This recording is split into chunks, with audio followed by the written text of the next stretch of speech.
بەڕێزان دووبارە سڵاوتان لێ بۆ فەرم بەردەوامی لەگەڵتان. بەڕێز ڕامیار بەپێی بۆچوونی بەڕێزیان بێت تا ئەتوانین بە جۆرێک لە جۆرەکان بڵین ئۆپۆزیسیۆن و بەرجەستەبووی جۆرێک لە خەمڵینی عەقڵی سیاسی و تێگەیشتنی سیاسی سیاسەتمەدارانی کوردێک کە لەناو ئۆپۆزیسیۆنە خۆیان بەرجەستاکەن لە سەبارەت بە بۆچوونی بەڕێزیشان پێی وایە کە ئۆپۆزیسیۆن تا ڕادەیەک فۆرمەڵە نەبووە تێکەڵەیەکە لە کۆی ئەو چارجۆری ئۆپۆزیسیۆن کە نامەوێت دووبارە باسی بکەمەوە لەگەڵەوەی بەڕێز خالیدی حاجی ئەحمەد پێی وایە کە ئۆپۆزیسیۆنی ئەم وڵاتە ئەوە هەژێنەری واقعی سیاسی کوردی بوو و پێی وایە بەشی یەکەمی پێشەکیەکەی من تا ڕادەیەک دەق پێکاومە ئەگەرچی من لە پەنا پێشەکێکە ڕای نەگەتیڤی لایەنگرانی دەسەڵاتیشم سەبارەت بە ئۆپۆزیسیۆن قسەکەڕ و تێگەشتنی بەڕێستان چییە؟ لە پێم پێی یەکدانەوەی خۆم قساکەم بەڕاستی پێم وایە ئەم جۆرە دانیشتنە زۆرێکە لە ڤیکتیمایزکردنی شتێک کە پێوترێ پرسی دیموکراسی واتە شتێک هەیە ئەکرێ بە قوربانی لەم حەڵقەنی قاشەی کە ئێسمە دەستمان پێکردەوەی قوربانەکە پرسی دیموکراسی خۆیەتی لە ڕاستیە ئەم ئەڵلقەی کە ئێسێمە تایە گفتوگۆکەین بەشێکە تا ڕادەیەک ئەتوان بڵێم ئەڵلقەیەکی سونیەکە لەگەڵ کۆی ئەو ئەڵقا باڵادەستانی لە ناو کۆمەلگای ئێمە هەیە چ لە ناو خێزانەکان و چ لە ناو کۆمەڵێک هاوڕێکە پێکەوە دیبیتەکەن یا گفتوگۆکەن لەسەر قەیرانی سیاسی لە هەرێمی کوردستانە لەسەر جەم ئەو ئەڵقانی کە تیانی قاشەکرێ بە شێوەیەکی گشتی پرسی دیموکراسی خودی خۆی ئەکرێ بە قوربانی بۆچی بە بڕای من لە بەرۆی پرسی بە دیموکراسیکردن ناتوانانی قەتیس بکەی لە ناو لە بینی دوو جەمسەرا کە جەمسەرێکیان پێوترێ حکومڕان جەمسەرێکیان پێوترێ ئەپۆزیسیۆن ئەو دوو جەمسەرە ناتوانین ئێمە پرۆژەی بە دیموکراسیکردن یا دیموکراتیزیشن ناتوانین لەسەر شانی دوو جەمسەری سیاسی ڕابگری کە لە بنچینایە ئەو دوو جەمسەرە سیاسیە هەردووشیان یەک سەرمایی سیاسی یەک عەقڵێتی سیاسی یەک کولتوری سیاسی هاوبەش کۆیانەکەنەوە ئەمە بۆ جیهان وایە ئەمە بەستێ ئەم باسی کوردستانەکە باسی جیهان بە هیچ شێوێک ناکەم بڕوان بۆ نییە شتێکە بێ گلۆبال بێ بۆ نمونە شتێکە بێ هاوڵاتی گلۆبال هەبێ یا من باسی کۆمەلگایەکی دیاریکراوەکەم بە بڕای من لە کۆمەلگای ئێمە تا ئێستا قلیشانەوەیەکی کۆمەڵایەتی عەقلی سیاسی تیۆری ڕووی نایەوە لە مێژووی سیاسی ئێمە یەک مێژووی سیاسیمانەیە لە ماوەی 150 ساڵە کە بیرۆکەی سنترال و مرکزی لە ناویە وەکو عەقلی سیاسی بریتە لە نەتەوە و خیتابێکیشمان هەیە لە پاڵ نەتەوایە خیتابێکی لیبراڵە بۆ نمونە طبقەی مسەقفی کوردی ئینتلیزای کوردی لە سەرەتاکانی باڵنی کۆتایی سەدەی 90 بۆ هەتا سەرەتای سەدەی 20 ئیشەکەی بریتی بووە لە چۆنێتی گەیشتنەوە بە خۆراوە بانگەشەکردن بۆ بیرۆکەکان و بۆ ئایدیاکانی وەکو پێشکەوتن یەکسانی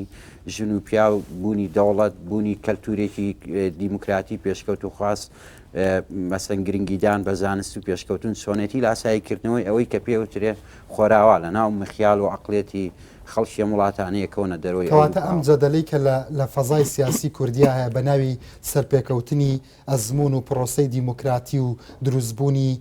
ئۆپۆزیسیۆن و ململانێ لەگەڵ دەسەڵاتوانە ئەمە جەدەلێکی دیموکراتیانەیە یاخۆ دەتوانین بڵین وەهمی جەدەلی دیموکراسی من وەکو خۆم با پێت بڵم بۆ چوونی خۆمەوەیە من کە قسە لەسەر پرسی دیموکراتی یەکەم ئەو دوو جەمسەر هەردووکی فەرامۆشەکەم بۆ من هیچ باەخێکی نییە لەبەرەوەی من ئەکتەرێکی سیاسی نیم یاریزانێکی سیاسی نیم وەکو ئەجەندەی سیاسی قسە بکەم ئیشی من ئەوەیە بڵێم پرسی دیموکراتیت بە بڕوای من جارە نابەسرێتەوە باڵبژاردنەوە ئەکرێ پارتی و یەشێتی هەڵبژاردنێکی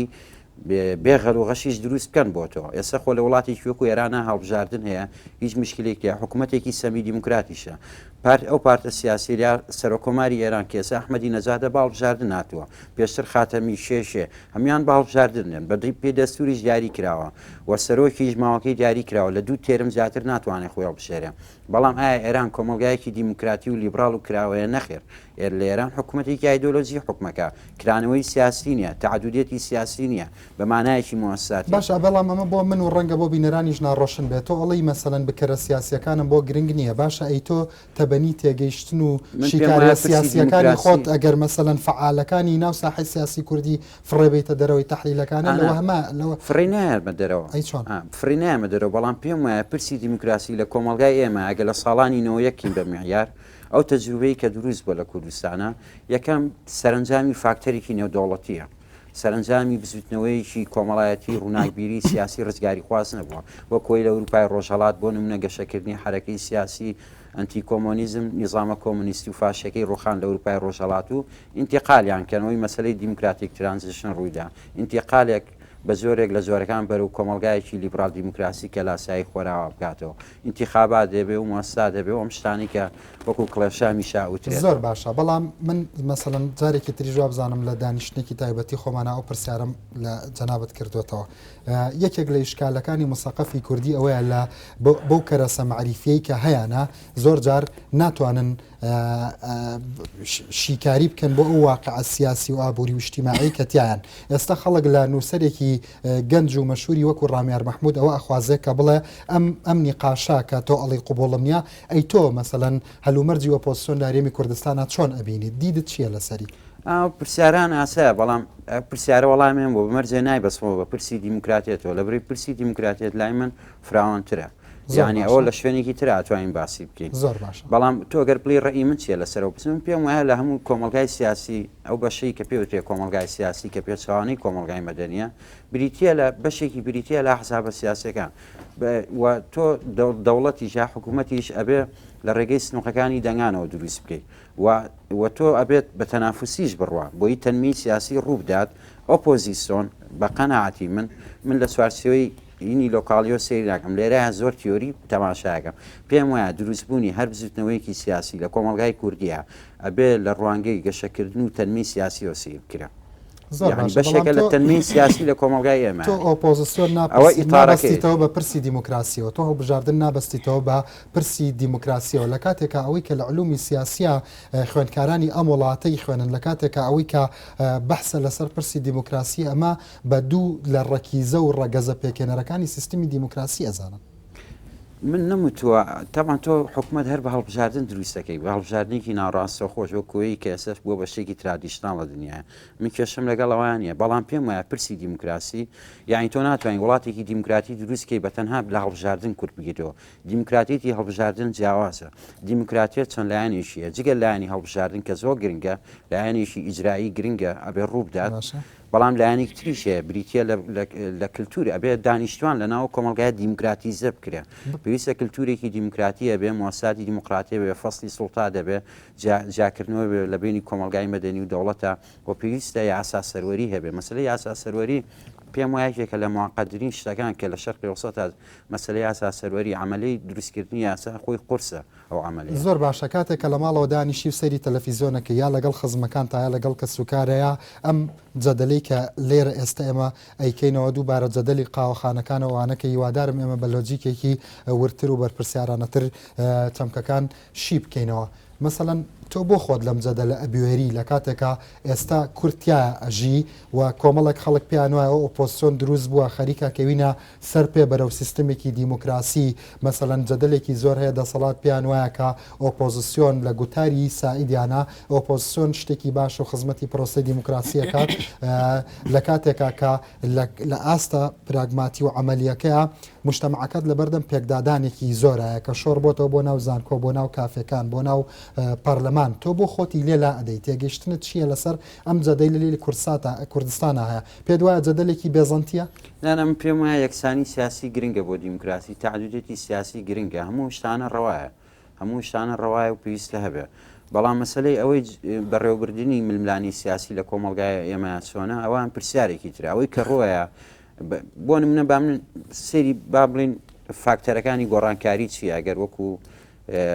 ئەوەی کە بڵین شتی گلۆباڵ و شتی ناوچەیەش حساب بکەین ئێستا کۆمەلگاکان لە بەردەمی کرانەوەی دیموکراسی زیاترە کوردیش ئەبێ وا بکە بە بڕوای من فاکتەری سەرەکی گۆڕانکاری ئێستا حزبە ترادیشناڵەکان نین پارتە سیاسەکان نین و ئایدۆلۆژیا ترادیشناڵەکانیش نین وەکو نەتەوایەتی ئیسلامیزم سۆشیالیزم بەڵکو ئەوەی کە هەیە سەبزوتنەوەی کۆمەڵایەتی هەیە کە خەوانی ئایدۆلۆژی نییە زەختێگەی فشارێگەی لە ناو کۆمەلگای مەدەنی خۆیەوە ئەم فشارە ئەنتی سیستەمە دژە سیستەمە زۆر جار پارتە سیاسەکان معاملەی سیاسی پێواکەن و سەرقەی سیاسی شێتوان لەسەر دروستکەن و کۆی لە میسر ڕوویا لە میسر نظامی عسکەری حکومەکە لە بەرەوەی ئەوە سەرقەیەکی سیاسیە ڕوویاوە بەڕاستی ئێستا هەر دەوڵەتێک کە پێشەوەی بڕوخێ خێرا مەجلیسێکی وەتەنی سیاسی بۆ دروستەکان کە سەر بە بلۆکی خۆراوە خۆی بێ لەگەڵ بەرژەوەندی کۆمەلگای دەوڵەتە سنتەرەکانی سیستەمی جیهانیا یەک بگرێتەوە هەتا ئەو تەشکیلەی بۆ ئەمە تەفاعولاتی ناوەکی ئەو کۆمەلگایانە خۆیان نییە بەتەکیید فاکتەری گۆڕانکاری کۆمەلگا خۆیەتی لە بنەوە هەڵەقڵێت بزوتنەوەی کۆمەڵایەتی خۆی دروستی ئەگەر خۆی دروستی بکردکاتە خۆشی فۆرمیە بۆ دەسەڵاتی کە لە دوای ڕوخاندنی بە قەولی خۆیان دەسەڵاتە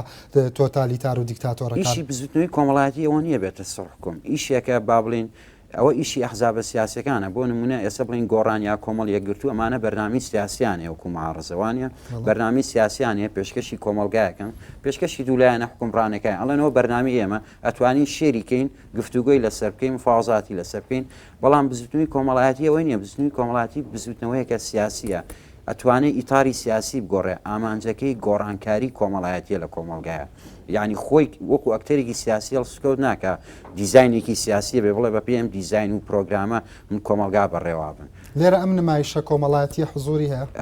یا هەمووی سیاست پێم وایە لە بنچینە لە کۆمەلگای ئێمە بزوتنەوەیەکی کۆمەڵایەتی دروست بووە بەڵام پێویستە ئەم بزوتنە کۆمەڵایەتیە لە ڕووی تیۆری و دەوڵەمەند بکرێ بۆی جا بکرێتەوە لە بزوتنەوەی سیاسی واقعیە یا سەکەند سۆسایەتی ناو دنیای ئەلکترۆنیات و فەیسبوک و تویتەرە گرنگ تاوان واقعیشە لە هەمان کاتە بەڵام ئەم گروپە ئەم بزوتنەوە کۆمەڵایەتیە با بڵین کە تعدودێتی تیا بزنوی کۆمەڵایەتی کاڵێن شتێکی موحد نییە ینی ئەنوا تایپی کۆمەڵایەتی و سیماعی و سەقافی و شتیا بەشداریەکە بێگومان ئەمە کۆمەلگایەکە گەشەی کردووە لە ناو تەکنۆلۆژیایە زۆر باشە ئەگەڕێمەوە لای بەڕێستان مامەستا لە کاتێکا کە بەڕێستان پێتان وایە هێشتا ئۆپۆزیسیۆن لە وڵاتی ئێمە شکلی نەگرتووە بەڵام ئەو ئەڵێ ئۆپۆزیسیۆنە لە وڵاتی ئێمەیە توانیوەتی لەگەڵ ڕوتی ڕووداوە نەک لۆکاڵیەکان جیهانیەکانی شاگەشە بکە ئەگەر ئەم بۆچوونەی ئەو ڕاست بێ بۆچوونەکەی بەڕێستان ناکاتەوەی کە ئێوە تا ڕادەیەک بە دیدێکی بە وەشیاریەکی چۆنەڵی نەگۆڕەوە سەیری واقعێکی سیاسیەکەن کە کۆمەڵە حزبی ئۆپۆزیسیۆن لە ناویە هەم خۆیان گۆڕاون هەم خەریکە واقعی کوردیش بەرەو گۆڕانکاریەکی پۆزتیڤە بن. وەڵام من سەرەتامەیە بڵێم کە من لە ئەنگری قسەکانی کاک ڕامیارەکەم باشە من یعنی ئاواتەخوازم لە کوردستانە بزوتنەوەی کۆمەڵایەتی کە زەخت لەسەر ئەحزابی سیاسی کە بۆ بەدیهێنانی ماف و ئازادی و عەدالەت و بەشداری ئەمە حاڵەتێکی زۆر پێشکەوتۆ لە دیموکراسیە و ئەمەیە جەوهەری گۆڕان چکە جەوهەری گۆڕان لە دوو سەردەمە هەبووە یەکەمیان ئەو سەردەمەیە کە ئێمە سیستەمی دیموکراسی دروستەکەین کە تا ئێستا لە کوردستانە دروستمان نەکردووە دووهەمیان ئازادکردن و کاراکردنی هێزە کۆمەڵایەتەکەیە بەرامبەر هێزە کۆمەڵایەتەکانە بەرامبەر بەو سیستەمە ئەو قسانی کە ڕامیارێکە بەڵام من تا ڕادەیەک گەشتبین نیم بەم حاڵەتە یعنی هیوادارم خۆزگا خوازم بێتە دی بەڵام پێم وانە لە مەدای چاوەڕوان کراوە لە ئایندەی چاوەڕوان کراوە ئەم بزوتنەوە کۆمەڵایەتیە لە تەواوی وڵاتانی ڕۆژهەڵاتی ناوەڕاست بێتە دی باشترین بزوتنەوەی کۆمەڵاتی کە لە ڕۆژهەڵاتی ناوەڕاست هاتەدی بزوتنەوەی 25 یناری میسرا بەڵام 25 یناری میسر لەلایەن هەم لەلایەن عسکەرەکانەوە لەلایەن هێزە ئیسلامیەکانەوە لەلایەن هێزە با بڵێن تەقلیدیەکانی ناسیۆنالیزمی عەرەبیەوە قۆرخ کرا ئەوەی کە لێرە خۆی بەردەستەکردناوێنی چی ئەمە کەمە ئەوەی کە مەسەڵەن لە بەردەرکی سەرا لە زەمن ئەمێ باسی ئەوە بکەم بەڵێ بۆیە ئەمە کەمە مقدمەیەک بووەوە من ئەو قسانی کاک ڕامیار ئەخوازم و من بخۆشم چەند جار لێکۆڵینەوە نووسینم لەسەر ئەوانە نووسیوە بەڵام من پێم وانی ئەوە بەم زوانە لە کوردستان بێتە دی بۆیە ئەوەی کە لە بەردێکی سەرا لە حەڤەی شوبات تا 19 نیسان بوو من پێم وایە تەواو بە تەرتیب و بە دروستکردنی سێ لایەنی ئۆپۆزیسیۆن بوو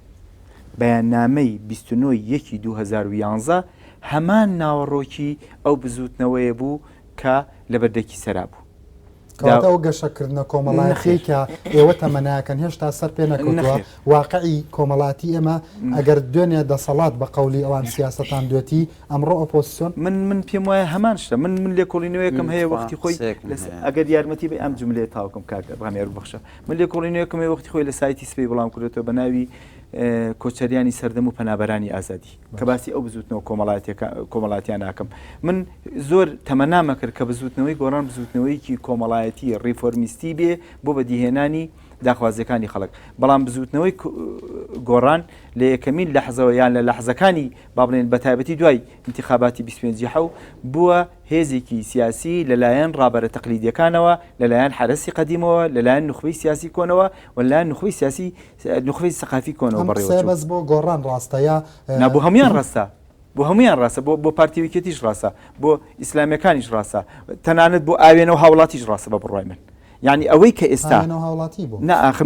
مەبەستمە سیرکە مەبەستمەوەی ئەوەی کە ئێستا دنیای سیاست بەڕێوە با لە کوردستانە یان ئەوەی کە پێڵێن دنیای میدیا بەڕێوە با هەمووی بیر و باوەڕی سیاسیە لە بیر و باوەڕێکی سیاسی لە پشتەوەیە هێزێکی سیاسی لە پشتەوەیە ئەجندایەکی سیاسی لە پشتەوەیە ئەو حاڵەتی کاگە ڕامیار باسیەکە بە بڕوای من نەهاتۆتە دی بۆیە ئەوەی کە لە حەڤەی شوباتان و زەینیسان بوو من پێم وایە بە تەواوی ئەجندای هەرسێ حیزبی سیاسی بوو بەیاننامەی 2011 هەمان ئەو مقدیمانەی باس کردووە کە دوایی لە ڕۆژانی دواترا بینیمان زۆر سپاس دەکەم تۆ سەکاتی تۆیە تۆ ئازادی لەوەی دەرفەتی یەک کۆمنتی بچووکی هەیە ئەو کاتی تۆە هەڵە دەرفەتە بە بچووکی بە بڕوای من یەکسانکردنی خۆپیشاندانانی حەڤەی شوبات بە ئۆپۆزیسیۆنی سیاسی سێ حزبەکە هەڵەیەکی گەورەیە زۆر باشە ئەگەر ڕەمەوڵات کۆمنتەکەوت گەیشتووە کاتی ئەوە بە فەرموو باشانسە نییە ئەمڕۆ بەڵێ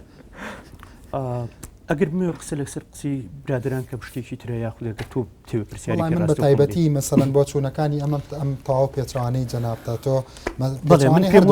ئێوە پێتان وایە من پێم وایە ئۆپۆزیسیۆن لە کاتێکە کە ئەو بەیاننامەیی دەرکرد لە 29 خۆشی ڕەنگە تەسەوری نەکرد بێت کە کۆمەڵگای کوردی ئەوەندە گەیشتووە و لە کاتێکی ئاوازوودا دەچێتە سەر شەقام من پێم وانییە بە بەیاننامەکەی گۆڕان چوو بێتە سەر شەقام ئەمە خاڵێکی زۆر جاکەرەوەیە بەڵام دواتر کە خەڵکەکە دەچێتە سەر شەقام و گۆڕان دەچێتە پاڵی بێگومان گۆڕانیش ئۆپۆزیسیۆنە و دەیەوێت کار بکە و سوود و بەرژەوەندی لە چوونە سەر شەقامی جەماوەر وەربگرێت بەڵام زۆر جار دەسەڵاتەڵێ ئێوە مبالەغاکەن لە خەمڵی و پێگەیشتووی کۆمەلگایە ئەڵێ لە کاتێکا کە بە هەموو تەلەڤیزیۆن و لۆکاڵی و سەتەلایتەکانتانەوە بانگەشەی خۆپیشاندانی سەرتاسەریتانە کرد ئەسڵەن خەڵکی کوردستان بەو دەرەجەیە مهتەم نەبووەوەی کە ئێوە ڕاستیەکانە کرد و ناوتانە ناهەیەجانی کۆمەڵایەتی باشە ڕاستیەکانی پێش ئەوە بێنینە پێش حەڤەی شوبات بێنینە بەرچاوی خۆمان ئێمە ئۆپۆزیسیۆن بەشداری کرد لە هەڵبژاردندا لە هەڵبژاردندا هەمومان دەزانین کە کۆمەڵێک ئەوەی کورد ئەگەر لە بینی قەوسەکە ناوی بنین کزی و فزی لێکرا بەڵام لەگەڵەوەشدا پەنای بۆ چەک نەبەر وانە پەنای بۆ شەقامیش نەبرد خۆپیشاندانی نەکرد چووە ناو پەرلەمانەوە دواتر دەبینین لەو کاتەوەی کە ئۆپۆزیسیۆن چۆتە ناو پەرلەمان لە هەرێمی کوردستاندا ڕۆژ بە ڕۆژ پێگە سیاسیەکان پێگە حکومیەکان پێگەی پەرلەمان لە کوردستاندا لاواز دەکرێت و ڕۆژ بە ڕۆژ بەرەو لاوازی دەبرێت واتە ئەوەی کە پێی دەوترێت ئۆپۆزیسیۆن وەکو چۆن بڵێیت لە پوشبنێکە ئیتر قەتیسیان کردبوو ئالەو کاتە جەماوەر بینی کە نەخێت لە ڕێگەی ئۆپۆزیسیۆنیشەوە ناتوانێت بگا بە ماف و داواکاریەکانی بۆیە چووە سەر شەقام و لە کاتێکی شا کە ئەوان چوونە سەر شەقام بێگومان ئۆپۆزیسیۆنیش دەچێتە پاڵیان ئەدی چی بکات ئەمە لایەنێکی تر ئێمە کە باس لە بە کورتی دەمەوێت لەسەر مەسەلی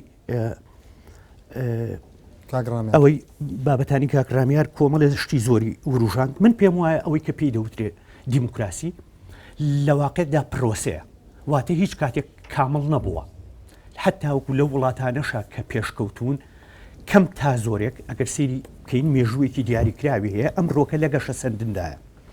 بەڵام لە هەرێمی کوردستانە تۆ چاوەڕوان ناکەیت لە سەرەتاوە دەست پێ بکەیت ئەمە وەکەوە وایە بەڕاستی زۆر قسە دەکرێت ئێشتا وەکو تەمەنی ئەزمونونەکەمان کەم و ئەوانە ئەگەر ئێمە دیموکراسی بمانەوێت دەبێ هەنگاو بە هەنگاو بە دوای ئەوانە بچین ئێمە ئەمڕۆ کە دەزانین پرۆسی دروستکردنی سیارە لە جیهاندا قۆناغێکی باشی بڕیوە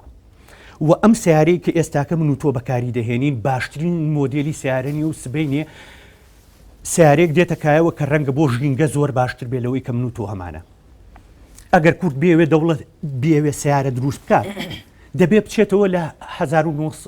سەرەتای 1970 دەست پێ بکاتەوە لەو مۆدلەوە یاخود دەبێت جوانترین ئەوەی کە مرۆڤایەتی پێگەیشتووە ئەمڕۆکەواتە ئەمە ئینتاجی مۆدلی دیموکراتی کوردیاتەوە بڵێ کورد لەناو ئەم دنیاە خاوەنی مەشروعی سەقافی و سیاسی لۆکاڵی تایبەت بە ئێمە ئەگەر بینە سەر کەم و کورتیەکان کە قسە و باسی زۆر لێ دەکرێت کەم و کورتیەکانی ئۆپۆزیسیۆن شتێکی گشتی هەیە دەوترێت ئەناس و عەلا دینی ملوکیهم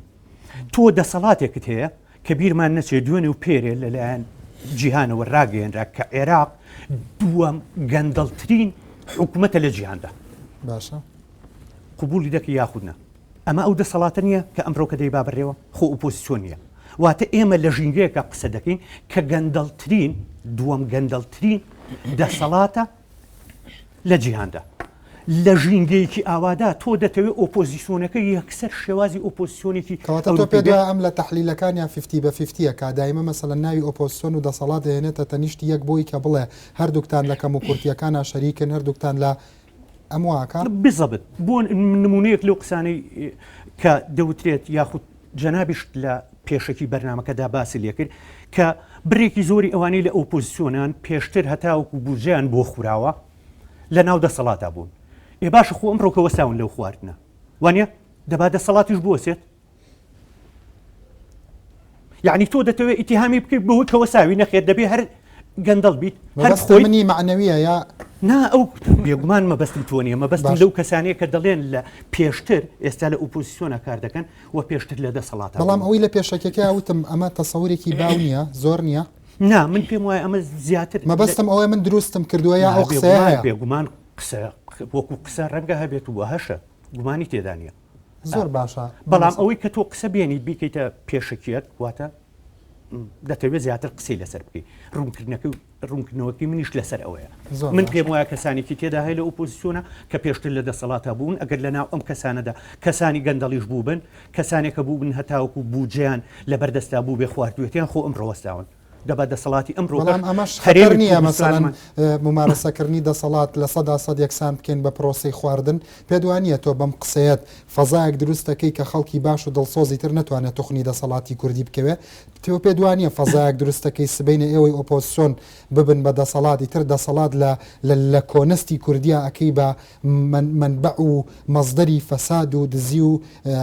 لا ئەخلاقیەت نا من نامەوێت شتەکە لەوەدا کۆ بکەمەوە چونکە ئەوە ناوی هات بۆ ئەوەی کە من ئەگەر بێتە سەر ئۆپۆزیسیۆن بۆ نمونە من پێم وایە کۆمەڵە کاری دروستیان کردووە کە ڕەنگە لە هەندێک خاڵیدا بچێتەوە سەر دروستکردن یاخود هەوڵدانێک بۆ خوڵقاندنی فەزایەکی نوێ لە کوردستاندا کە لەوێدا چەند جەمسەرێکی لەگەڵ قسەکانی کە ڕامیاریشە بێتەوە چونکە منیش ئەوەی کە پێی دەوترێت دیموکراسی ئەوەی کە پێی دەوترێت فەزای گشتی بە تەنها لە ئۆپۆزیسیۆنە کۆ ناکەمەوە بەڵام ئۆپۆزیسیۆن کاری بۆ ئەو لایەنەش کردووە زۆر باشە گەڕێمە وڵات بەڕێز مامۆستا ڕات چیە بەرامبەر بە قسەکانی هاوکات تۆ بۆچی کات لە تەحلیلەکان تا هەمیشە مەسەلەن یەکێتی پارتی مەسەلەن گۆڕان هەموو ئۆپۆزیسیۆن هەر هەمووی لە ناو یەک بۆتەیە کۆکەیتەوە لە کاتێکا خەڵکێکی زۆری ئەم وڵاتە پێیان وایە ئەوەی کە واقعی سیاسی هەرێمی کوردستانی هەژان ئەوەی کە ئۆپۆزیسیۆنی مەفهومی ئۆپۆزیسیۆن بوونی وەکو واقعەیەکی سیاسی لە ناو فەزای سیاسی کوردستانە بەرجەستە کرد ئەوە ئۆپۆزیسیۆن بوو ئەوە ئۆپۆزیسیۆن بوو خەڵکی ئەم وڵاتە هیچیان لەسەر بۆ جێ ناڕۆشن نازانی ئەوان خستیانە ڕۆوە ئۆپۆزیسیۆن بوو پەرلەمانی لە شوێنی دەست بەرزکردنەوە بەڵێوە کرد بە سەرچاوەی دیالۆگێکی نیشتیمانی بۆ ئەم هەموو شتە پۆزتیڤی ئۆپۆزیسیۆن نابینی کە لەم وڵاتەدا سەرپێی خست ئەوە ئۆپۆزیسیۆن بوو کە تا ڕادەیەک ئەگەر شەقامیش خۆی بەرجەستە کردبێت کە ئەگەر چێمە دیالۆگیەکە ئەگەر شەقام سەر بە ئۆپۆزیسیۆن بێ یا ئۆپۆزیسیۆن سەر بە شەقام بێ ئەوە لە دوای دروستبوونی ئۆپۆزیسیۆن فەزای سیاسی و ئیجتیماعی کوردی جورئەتی کرد کە تعبیر لە دەرد و برینە هەو کردوەکانی خۆی بکات جا ئەو خۆیان ئا بۆ شێوەیە کە تۆ وەسفکردن ئاو خۆیان وەسفی خۆیان ناکەن یەکەمین قسەی من کاگەڕاند ئەو برادران هەمویان لێرە وتومە ئۆپۆزیسیۆن یەکەمین شت مافە دیقەت بە وتومەتی یعنی من مافی ئۆپۆزیسیۆن بوونم قبوڵە و وتومە ئەم مافە بریتە لە دوو شت بوون و بەشداری وایە دووهەم شت وتومە بەرپرسیاریە سێهەم شت وتومە ڕەخنەیە وام نەوت ئەوە باشە کەواتە بەڵامۆتیشە جەبا قسەکان درێژە پێ باشە من دیارە کە من منتەڵەقی بیرکردنەوەکەم کە پەسەندی بوون و بەشداری ئۆپۆزیسیۆنەکەم ناژڵێم هیچ دەورێکی نەبووە هیچ کاریگەریەکی نەبووە چونکە ئەگەر ڕاستەکەی بڵێن پێشەوەی ئەو ئۆپۆزیسیۆنە ببێ بە ئۆپۆزیسیۆن ئێمەمانان ئۆپۆزیسیۆن من هەمومان ئێمە یەکە ناسی نوسەران ئۆپۆزیسیۆن بووین ئێمە یەکەمین کەسەکان بووین بەرامبەر بەوانەی کە ئیسا ئۆپۆزیسیۆنن جاران دەسەڵاتدار بوون بەڕامبەی ئەوانەی کە ئیساش دەسەڵاتدارن وتومانە ئەم کارە مەکەن ئەم خەتایە مەکەن ئەم گوناحە مەکەن لەبەر ئەوە منطقی تیان نییە کەسێکی وەکو ئێمە بوونی ئۆپۆزیسیۆن بە ڕسمی نەناسێ یان وەکو حەقێک نەیناسێ ئەو کار و کردوانی ئۆپۆزیسیۆن کردوێتی بە بڕای من دوو کارە بام بەعرسک بۆی مەسافەش کورتکەینەوە یەکەم هەموو ئەو ڕەخنانی کە ئۆپۆزیسیۆن لەم سیستەمە یەگرێ من پێم وایە مافی خۆیەتی ئەو ڕەخنانە بگرێ هەر کەسێکی جوان دەڵێ خەتا ئەکا بەرامبەر بە مافی ئازادی و بە مافی ڕادەربڕی ئەمە خاڵێک دوو بەڵام من باسم لە مەرحەلەی دوو هەمی ئۆپۆزیسیۆنە بە تایبەتی لە دوای حەڤەی شوباتەوە مەسەلە بۆ نمونە بەیاننامەکەی 29/2011 دوو بەشە ئەو بەشەی کە ڕەخنە لە ئەدای ئەم حکومەتاگرێ دەستی خۆش بێ و ماڵی ئاوە بێ بەڵام لەو شوێنەی کە ئەدای ئەم حکومەتە تەنها بە هەڵوەشانەوەی حکومەت و پەرلەمانە بێ لێرابێ هەڵوێستێ بکەی من هەڵوێستەکەم ئاوایە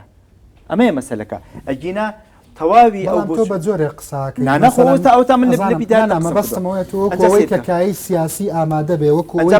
ئەوەی کە لە ئەستۆی پەرلەمانە وەکو ئەوەی کە دەوڵەت زامنی و فەراهەمی کۆمەڵ یا ساوڕێسای کردبێ کە ئۆپۆزیسیۆنی کوردی وەکو ئۆپۆزیسیۆنی وڵاتانی دیموکراتی تعبیر لە خۆی بکە وەکو ئەوەی کە پرۆژێکی معقولی لە پەرلەمانە تەڕح کرد گوێی لێ بگیرێ وەکو ئەوەی کە قەمعی سیاست ئەگەر بارمەتی خۆت من لە سەرەتای قسەکانە وتومە سیستەمی دیموکراتی حکومڕانی کوردی یاسایی نیە چەند جارەمە منەوەی بۆ چاوەڕێ یاساییەکەی باشە خۆ مەنایوە کە من غەڵەتم کە تۆش غەڵەت بکەیت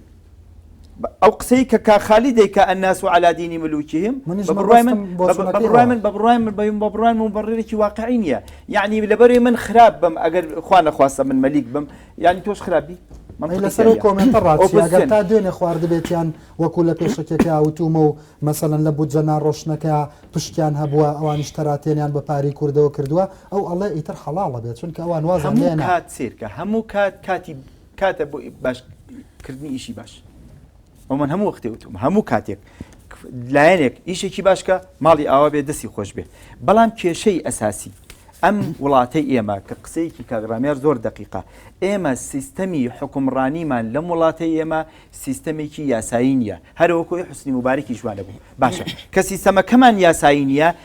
دروستبوونی ئۆپۆزیسیۆنەکەش یاسایی نییە میکانیزمەکانی ناو ئۆپۆزیسیۆنەکەش یاسایی نییە کاروکردەوەی ئۆپۆزیسیۆنەکەش یاسایی نییە ئەمە بەم معنایە نییە کە کاروکردەوەی حکومەتەکە هەموو یاساییە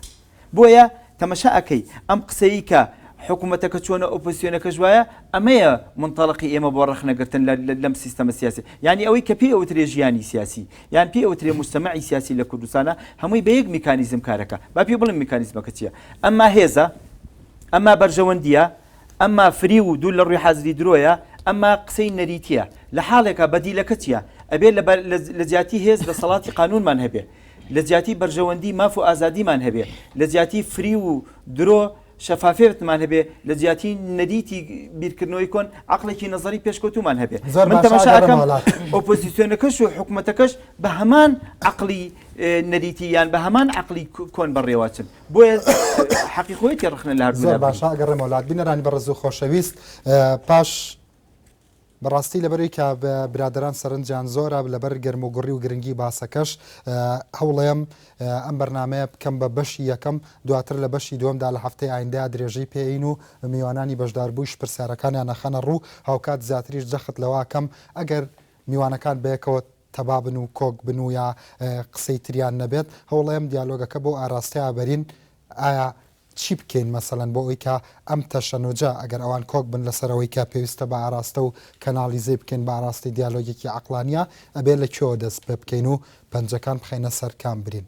ڕێزی ڕەنسەنگای و کۆی هاوکارانتان پێشکەشەکەم و کاتێکی خۆش تا هەفتەی ئایندە سپاس دەستان خۆش بێ بەخێر بەسەر